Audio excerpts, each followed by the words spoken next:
Mr. Speaker, the House will be aware of this government's vocal opposition to the airport deal and our 2017 election platform pledge to review the project agreement between the Bermuda Airport Authority on behalf of the government and Acorn and Skyport to see if Bermuda could get a better deal. The report on the review of the project agreement released earlier this year recommended against terminating the agreement at this juncture and instead recommended contract optimizations or improvements.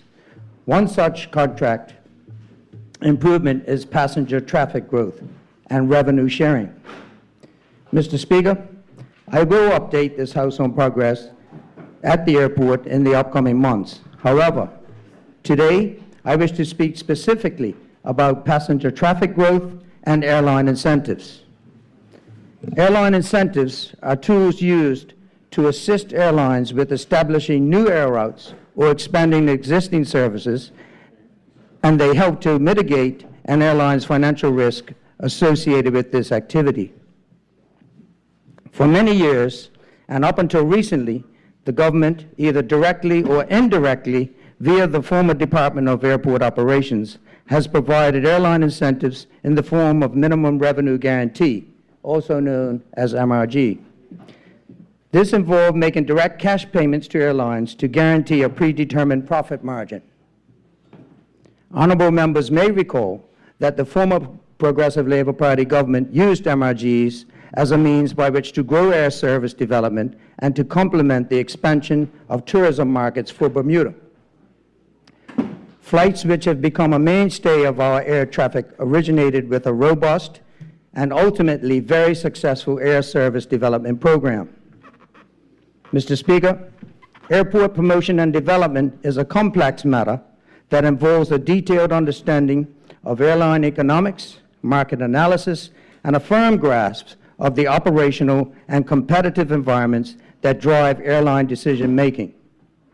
Accordingly, the type of airline incentive, if any, must be aligned with A, air service development strategy, goals, and objectives. B, defined benefits to all stakeholders, including the airlines, the airport operator, Skyport, the tourism, international and local business sectors, and of course the government, and a full understanding of the impact of incentives provided to one airline on existing airlines and competitors.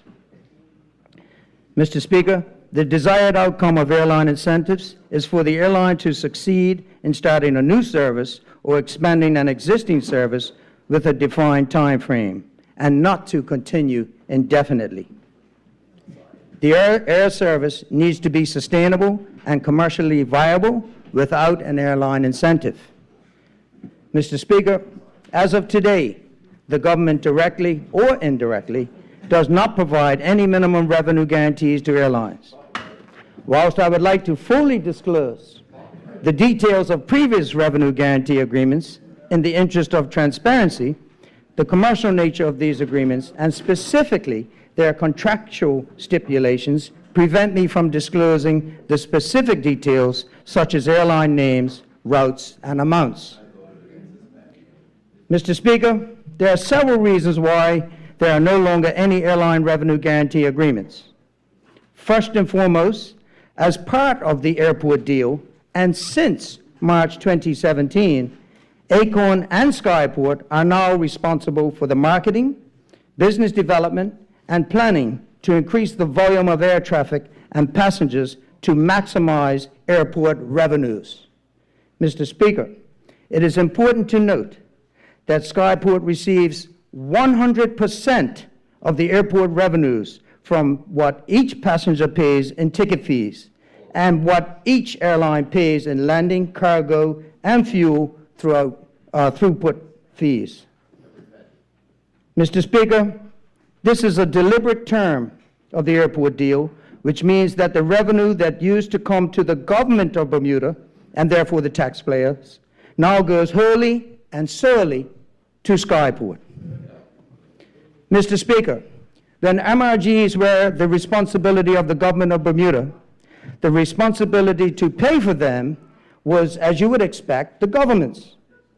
Honorable members and the public may be surprised to learn that in spite of now having the responsibility, Skyport has determined that it should not be responsible for making payments under the MRGs. It appears, Mr. Speaker, that Skyport is content to have the authority but not the responsibility. The airport deal seems to have empowered Skyport to pass this burden onto the Bermudian taxpayers. Mr. Speaker, this government was elected with a mandate to relieve the burdens of the hardworking, taxpaying families in this country, in a deal that deprived them of a vital national asset, as well as the significant revenues that it generates. It is unthinkable that we would sit idly by while taxpayers are forced to bear a financial responsibility that rightly rests with Skyport. Mr. Speaker, this is another part of the airport deal that has the potential to create challenges for the people of this country. I wish to be clear that the government of Bermuda will continue to support airline development and strengthening of our tourism product with additional flights and new gateway cities. However, the success of these initiatives depends on our partners, Skyport, especially doing their part. Thank you, Mr. Speaker.